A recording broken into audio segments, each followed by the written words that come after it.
1107 in the Geneva Bible, 1107.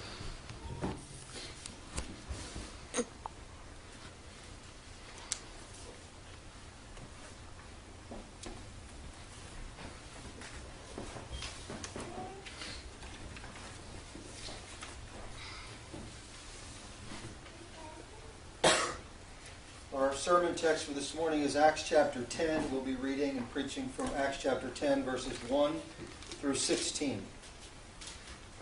Acts chapter 10, verses 1 through 16. Beginning at verse 1.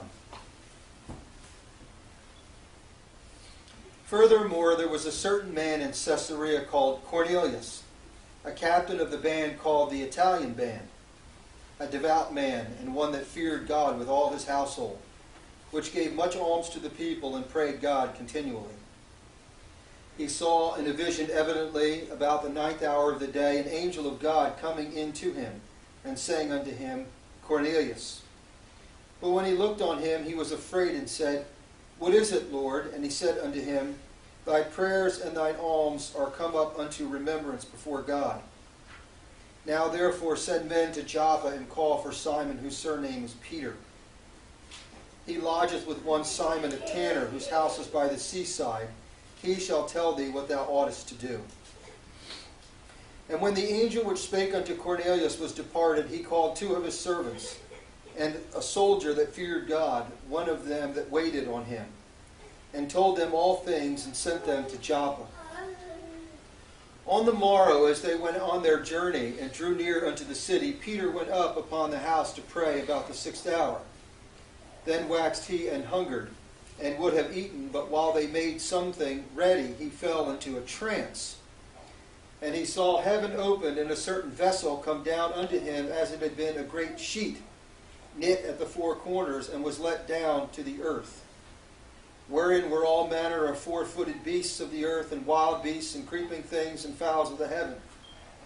And there came a voice to him, Arise, Peter, kill and eat.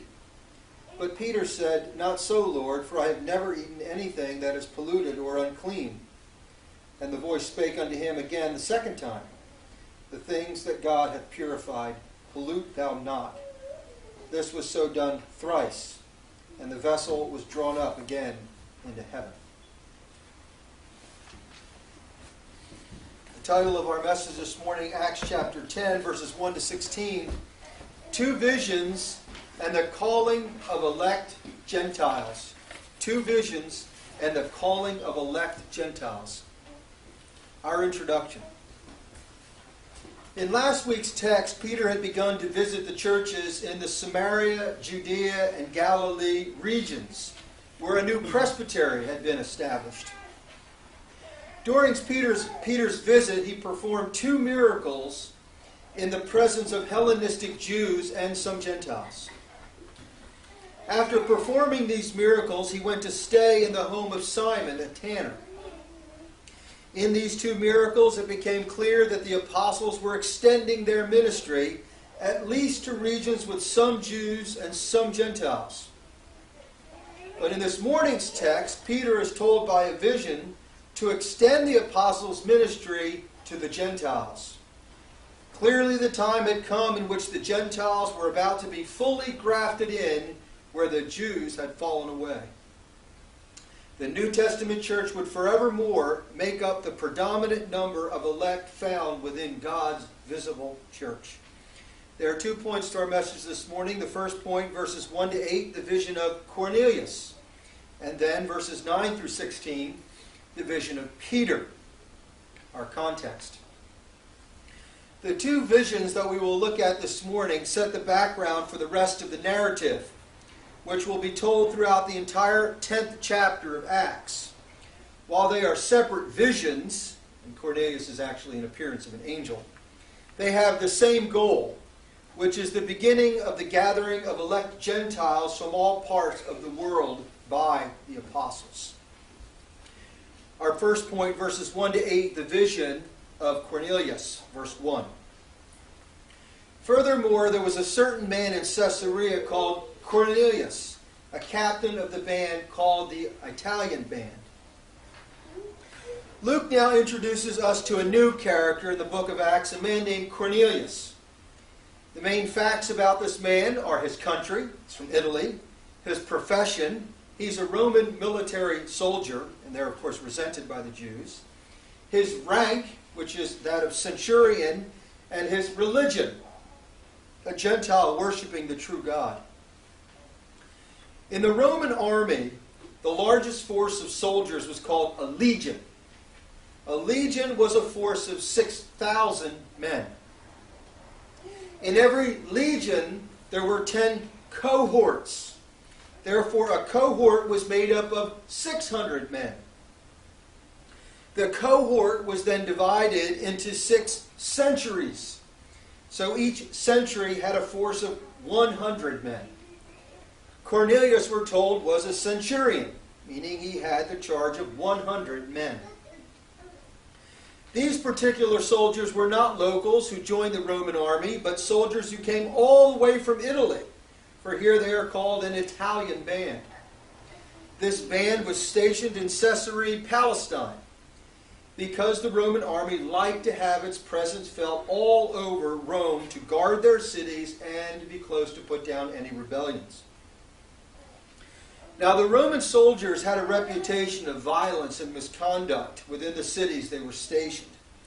It was rare that a soldier such as Cornelius had an interest in religion and had sought out to worship the one true God of Israel.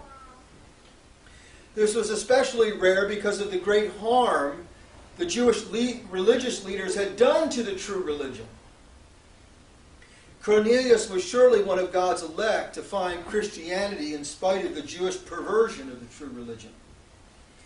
Cornelius had even learned to properly follow the law despite the fact that it had been perverted by man-made Jewish invention. Even more unusual was the fact that Cornelius was no Jewish proselyte. Under the Old Covenant, all Gentiles would have to conform to Judaism, which meant circumcision, attendance to the temple, ceremonial law observance, feast observance, and synagogue attendance.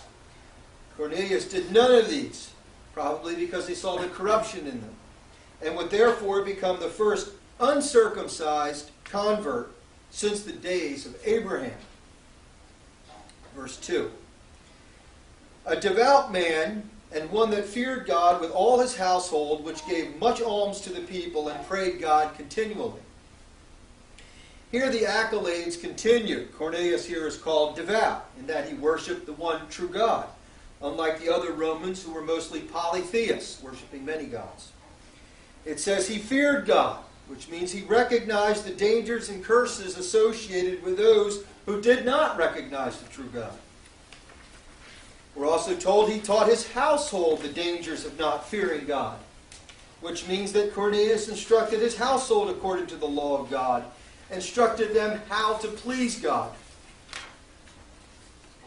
His household included not only his wife and children, but also his servants, who he would encourage to keep the laws of God and prevent them from breaking the laws of God.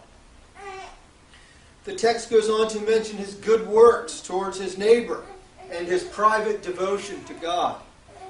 He likely would have even conducted worship with his family in his own home. Verse 3. He saw in a vision evidently about the 9th hour of the day an angel of God coming into him and saying unto him, Cornelius. Now Cornelius was already converted, but still entrenched in the Old Testament dispensation of the gospel of grace, and was in need of teaching that would bring him from hoping for the Messiah to knowing the Messiah. To show that God's choosing is of God and not of men, Cornelius is shown a vision from heaven, or an angel is sent from heaven. This is neither a dream nor some trance, but Cornelius sees an angel sent by God. God does not address himself to the mind or thoughts of Cornelius, but to his senses. So there can be no doubt that what he observed was real. To further show this was no dream, the time is given, about the 9th hour of the day, which is our 3 o'clock in the afternoon, and it's in broad daylight. Cornelius was observing the appointed Jewish hour of evening prayer, and this happened. Verse 4. But when he looked on him, he was afraid and said, What is it, Lord? And he said unto him, Thy prayers and thy alms are come up into remembrance before God. Now Cornelius was a soldier who had to train himself not to fear. But upon seeing the angel, he is struck with fear. This was not due to the threat of physical harm, but the overwhelming sense of one's own sins before the majesty of God's messenger. Cornelius asks, What is it, Lord? Or what is the meaning of your coming to me? Now, as I mentioned, Cornelius was already converted under the Old Testament dispensation of grace. But God sought to show Cornelius the further developments of the gospel, that he might know what great things God had accomplished for his elect. God had drawn Cornelius to knowledge of him and called him to a life of good works, which proceed from genuine faith. Now God seeks to reward Cornelius for being faithful to the call of God. Now when God, through a messenger angel, tells Cornelius, Thy prayers and thine alms are come up into remembrance before me, he is using the language of Old Testament sacrifices. This is the same phrase used to describe the incense that the priest would sacrifice to God, such as in Leviticus chapter 2, verse 2, where it says, And the priest shall burn it for a memorial, or a remembrance, upon the altar. Now the priest would burn this incense, which served as a picture of sending prayers to God that pleased him. The incense was a picture of prayer. Thus, under the new covenant, our prayers are compared to old covenant incense. Cornelius may not have practiced the ceremonial portion of the law of sending incense to heaven, but through his daily prayers, he was practicing the good works that they represented. Verse 5 and 6. Now therefore send men to Joppa and call for Simon, whose surname is Peter. He lodgeth with one Simon a tanner, whose house is by the seaside. He shall tell thee what thou oughtest to do. Peter is still in Joppa, where we left him last week at the home of Simon the tanner. We notice that God determines that Cornelius would remain quietly at home, while Peter would be forced to endure the toil of journey to the home of Cornelius. This is a picture that should not be lost in the details. God is bringing salvation to Cornelius, not making him go and retrieve it. Peter was to follow the instruction given to him by Christ, feed my sheep, which meant himself moving to do the work. We also notice that God does not instruct Cornelius by an angel, who could certainly have given him the gospel. But in God's design, his institution of the church would be the ordinary means of converting of the elect. Verse 7. And when the angel which spoke unto Cornelius was departed, he called two of his servants and a soldier that feared God, one of him that waited on him, verse 8, and told them all things and sent them to Joppa. Cornelius, in keeping with his character, immediately obeys. Here we see the great reward of instructing one's own household, for Cornelius had godly and reliable servants to do him service. Along with two household servants, Cornelius also sent a military soldier under his charge. Here we learn that even in the workplace, Cornelius presented his example as a Christian to those who worked under his charge. Cornelius explained the whole matter to his three servants so that they also could be a part and recipients of the same gift that he was about to receive. The narrative is not merely the story of the first Gentile conversion, but the conversion of this godly Gentile's entire household, family, and servants. For the godly are not content to save only themselves, but desire the salvation of their entire household. Now we come to our second point, verses 9 through 16, the vision of Peter. Verse 9. On the morrow, as they went on their journey and drew near unto the city, Peter went up upon the house to pray about the 6th hour.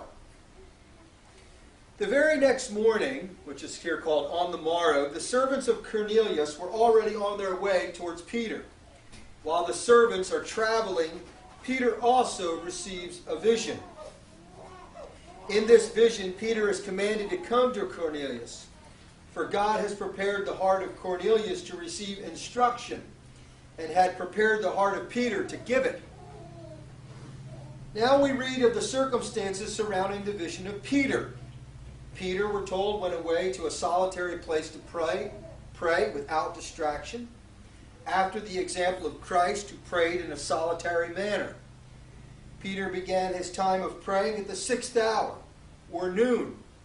Here the apostle gives us instruction that we should have scheduled times of prayer. Verse 10. This is about Peter. Then waxed he, Peter, and hungered, and would have eaten, but while they made something ready, he fell into a trance. The purpose of prayer is to help our minds see things from a godly perspective. Peter was a servant of God, traveling, performing miracles, and preaching, who needed to know where he should go, whom he should heal, where he should preach, where the elect of God awaited the gospel, when to stay, and when to go. During these times of prayer, as an apostle, it was commonplace for God to appear to him in an extraordinary way so that he might order his steps in the manner of an apostle. During this time of prayer, God speaks to Peter in a trance. A trance is an abnormal state of mind which prepared Peter for the reception of a vision. Verse 11.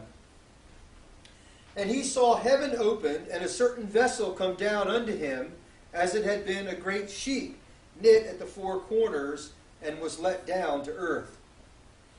While Peter is thinking of food, he sees a vision of food.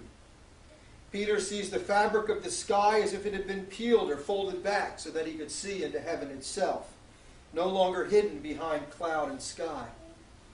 From the place of heaven came down an enormous bedding sheet.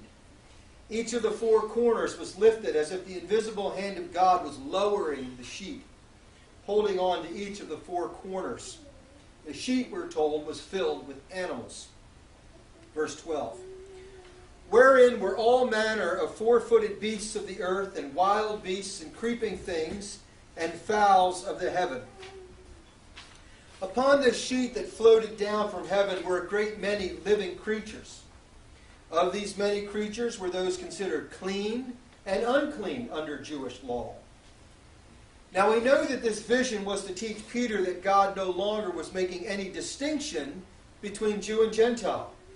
For the Jews understood that the clean animals under ceremonial law represented the Jewish nation, God's chosen race, and the unclean animals represented the godless Gentile nations. The Jews would eat of the one and not of the other to show that they were a people set apart. This vision is likely given to Peter to prepare him against a poor reaction to being sent to a Gentile. God prepares Peter to go to Cornelius by showing him that in the eyes of God, there was no longer any difference between Jew and Gentile. They were all together now under the New Testament church. God wanted Peter to go to Cornelius, knowing that God's elect now included the Gentiles, which were to be considered clean by the apostles and the future New Testament church. According to the previous order, it had been unlawful for Peter to bring the covenant of salvation unto the Gentiles. For that was to take the children's bread and to cast it to dogs, as it said in Matthew 15:26. Unless they should be uncircumcised and embrace the Jewish religion. For it was unlawful to receive Gentiles that did not yield to Judaism. This explains why the apostles, when they were sent forth to preach the gospel, were forbidden to turn in unto the Gentiles. Matthew 10:5. Now God had foreshadowed Gentile inclusion into his covenant even in the days of Abraham. He also told the disciples and apostles to preach throughout the whole world. Matthew 28, the Great Commission, and Mark 16:15. But when the time came, it was still too strange, and they held back from their duty of immediately receiving the Gentiles. Peter particularly feared to open the gate of heaven to the Gentiles, unless God himself had made it clear that he was retracting the former regulations concerning Gentiles. Christ taught Peter through this vision that while in the Old Covenant, those who would not submit to Judaism were strangers to God, the wall of separation between Jew and Gentile is now removed, and God's elect will be found by the apostles throughout all nations. Verse 13, and there came a voice to him, "Arise, Peter, kill and eat." The voice came from heaven, as did the sheet, so that Peter might know that both came from God. God is not telling Peter to kill and eat to only satisfy his hunger. But the word for kill in the Greek here refers to a sacrificial slaying, as what might be used in a religious offering. This killing refers back to those ceremonial restrictions found in the laws of Moses that govern what they could sacrifice and what they could eat. It is as if Christ had said, "From among these animals select an offering or food without distinction as to whether it is clean or unclean." Verse 14, but Peter said, "Not so, Lord, for I have never eaten anything that is polluted or unclean." Peter's denial here is not rebellion, but confusion, because it appears to Peter that God has contradicted his own previous command. If this is the case in the mind of Peter, which command of the two is he to obey? Peter is rightly afraid to touch that which he knew to be forbidden in the laws of Moses, Leviticus 8:21 or 11:21. Peter desires to first have his doubt satisfied in case this is merely a test, before he departs from observing the God-given law. Peter is wise to do nothing until he should come to understand, yet he must come to break his prejudice against Gentiles and his regular habits of abstaining from certain meats. The Scriptures were clear that the day of Gentile inclusion would come, but neither Peter nor the apostles were properly prepared. The apostles needed to distinguish between the eating of meats as a ceremonial obligation and not see it as a moral obligation. Neither Peter nor the apostles would be considered immoral by now setting aside the temporarily ceremonial laws in favor of the new laws. Verse 15. And the voice spake unto him again the second time, "The thing that God hath purified, pollute thou not." The word-for-word translation of this verse is this: "That which God hath made clean, do not thou make profane." And the meaning of it is this: it is not up to man to allow or condemn anything as clean or unclean, for God alone is the judge of all things, Romans 14:4. It is not up to man to invent ceremonial righteousness, especially in foods, as do the Jews and the Papists, who invent abstaining from certain foods as some kind of badge of righteousness. The restrictive laws of food that pronounce the difference between Jew and Gentile are now over. No one is considered unclean merely due to nationality. Now those who are unclean are simply those who reject the gospel. Peter must learn that as God has cleansed the Gentile Cornelius and made him clean, so God intended to do the same with all elect Gentiles. Verse 16. This was so done, that is the lowering of the sheet, was so done thrice, and the vessel was drawn up again into heaven. The repetition of the vision served for the confirmation of Peter. It was performed 3 times in order to first teach him by repetition this new change that needed to be made in his mind and in his theology. And it was given 3 times so that he would not later deny the trance or visions were real. The ceremonial observing of the law was rooted so deeply in the mind of Peter that it would require a repetitive action to change the course of his current thinking. The sheet was ultimately, we read, returned to heaven, so that Peter might know that this message came from God. As the narrative ends, Peter still does not understand. But when Cornelius' servants arrive, they will explain. And that's where we'll pick up next week.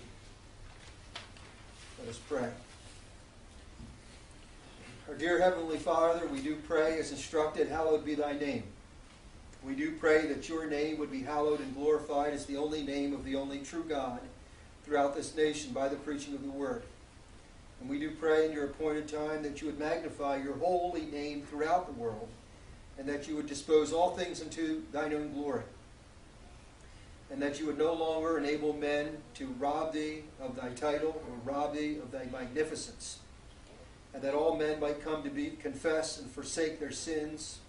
All men might come to repent, especially in this country, of robbing thee of thy glory, and that all men might come to believe, love, and obey thy holy word, and practice it by the proper use of worship and the sacraments. We pray all these things in thy Son's name. Amen. Close our worship with the singing of Psalm 8 to the tune of Richmond. Psalm 8 to the tune of Richmond.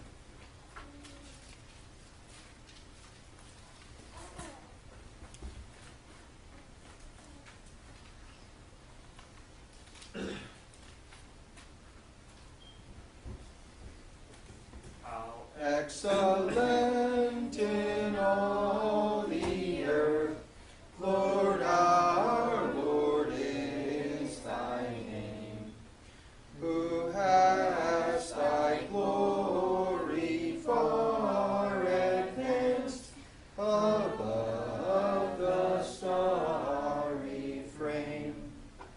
From infants and